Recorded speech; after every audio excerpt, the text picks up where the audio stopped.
আসসালামু আলাইকুম রাহমাতুল্লাহ। রমজান মাস আমাদের কাছে একটি বিশেষ নিয়ামত, যেখানে আমাদের আত্মশুদ্ধি, ইবাদত এবং সওয়াব অর্জনের অসাধারণ সুযোগ থাকে।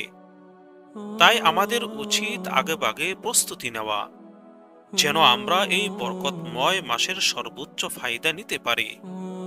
আজ আমরা জানব কিভাবে রমজানের জন্য প্রস্তুতি নিতে হবে। একজন মুমিনের জন্য পবিত্র রমজান মাসের প্রস্তুতি খুবই গুরুত্বপূর্ণ। প্রিয় নবী হযরত মুহাম্মদ সাল্লাল্লাহু আলাইহি ওয়াসাল্লাম রমজানের আগের 2 মাস জুড়ে তথা রজব ও শাবানে বেশি বেশি নফল ইবাদত ও রোজা রাখার অভ্যাস করতেন। রজবের শুরু থেকে রাসূল সাল্লাল্লাহু আলাইহি ওয়াসাল্লাম একে একে সব ব্যস্ততা কমিয়ে এনে ইবাদত বন্দেগীতে মশগুল হতেন এবং প্রিয় মাস রমজানের জন্য প্রহর গুনতেন। হযরত আনাস রাদিয়াল্লাহু তাআলা থেকে বর্ণিত, তিনি বলেন, পশ্চিম আকাশে রজবের চাঁদ দেখা গেলেই প্রিয় নবী আবেগময় কণ্ঠে মহান রবের দরবারে দোয়া করতেন, আল্লাহুম্মা বারিক লানা ফি রজব ওয়া শাবান ওয়া বাল্লিগনা রমাদান।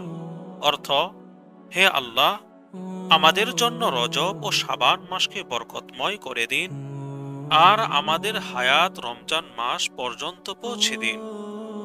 এভাবেই রজবের দিন রাত অশ্রুসিক্ত নয়নে প্রতীক্ষা করতেন নবী করিম সাল্লাল্লাহু আলাইহি ওয়াসাল্লাম ও সাহাবায়ে কেরাম।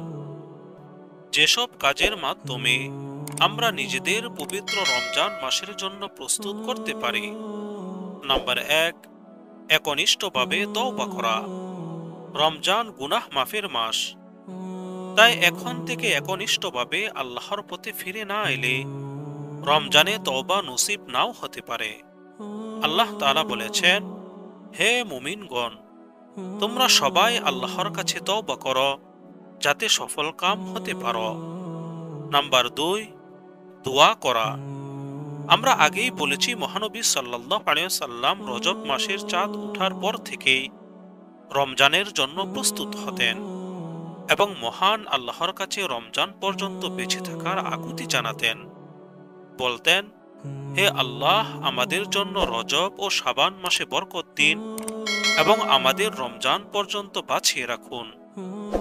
নাম্বার 3, রমজানের আগমনে খুশি হওয়া। রমজান মাস একজন মুসলিমের প্রতি আল্লাহ তাআলার বিশেষ নিয়ামত, আর আল্লাহ তাআলা বলেন, বলো এটি আল্লাহর অনুগ্রহে ও তার দয়ায়, কাজেই এতে তারা আনন্দিত হোক। এটি তারা যা সঞ্চয় করে রাখে তা থেকে উত্তম। নাম্বার 4, কাজা রোজা আদায় করে নেওয়া। আবু সালামা রাদিয়াল্লাহু তাআলা আনহু বলেন, আমি আয়েশা রাদিয়াল্লাহু তাআলা আনহাকে বলতে শুনেছি, আমার উপর গত রমজানের রোজা বাকি থাকলে শাবান মাস ছাড়া আমি তা আদায় করতে পারতাম না। নাম্বার 5, নফল রোজা রাখা।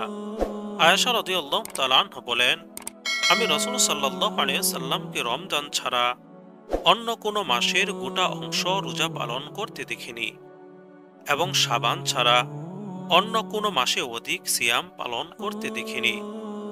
রমজানের প্রয়োজনীয় মাসালাগুলো নির্ভরযোগ্য আলেম বা গ্রহণযোগ্য বই পুস্তক থেকে জেনে নেওয়া। রমজানে নিজেদের ব্যস্ততা কমিয়ে আনার জন্য এখন থেকে পরিকল্পনা করা এবং একটি উল্লেখযোগ্য সময় ইবাদত বন্দেগীতে কাটানোর বন্দোবস্ত করা। যেভাবে রমজানের প্রস্তুতি নিতে পারি, একটি সংক্ষিপ্ত তালিকা উল্লেখ করা হলো। নাম্বার 1, বেশি বেশি তওবা ইস্তেগফার করা। নাম্বার 2, রমজানের ফজিলত ও মাসায়েল জানার চেষ্টা করা। নাম্বার 3, মাগফিরাত ও নাজাত লাভে দৃঢ় প্রতিজ্ঞাবদ্ধ হওয়া। নাম্বার 4, পূর্বের কাজা রোজা থাকলে সেগুলো আদায় করা। নাম্বার 5, সোশ্যাল মিডিয়া ও মোবাইল নিয়ন্ত্রণ করা। নাম্বার 6, অন্তরকে হিংসা, বিদ্বেষ ও শিরিক থেকে পরিচ্ছন্ন করা। নাম্বার 7, গত রমজানের ভুলগুলোকে চিহ্নিত করা। নাম্বার 8, রমজান মাসের আমলগুলো রিহার্সাল করা। নাম্বার 9, পুরো রমজান মাসের সময়সূচি নির্ধারণ করা।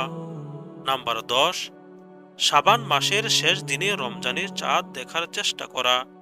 নাম্বার 11, আল্লাহ তাআলার কাছে তৌফিক কামনা করা। নাম্বার 12, বেশি বেশি নফল রোজা রাখা। হতে পারে এ রমজানই আমাদের জীবনের শেষ রমজান, তাই এই রমজানকে আত্মশুদ্ধি ও গুনাহ মাফের সুবর্ণ সুযোগ হিসেবে গ্রহণ করতে হবে। আল্লাহ তাআলা আমাদের সত্যিকারের রোজাদার হওয়ার তৌফিক দিন। আমিন।